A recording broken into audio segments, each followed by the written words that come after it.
Okay, this is the motor start capacitors. There's two of them. They're for this motor.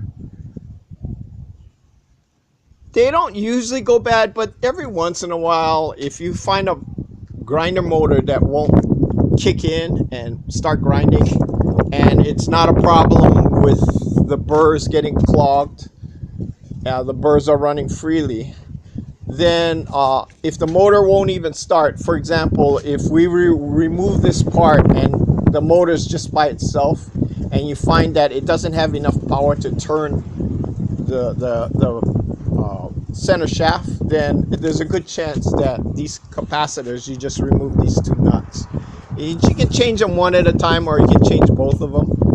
They're fairly inexpensive, but yeah, that's what powers up these motors when your initial kick-in start. It needs that extra amperage to get a kick start.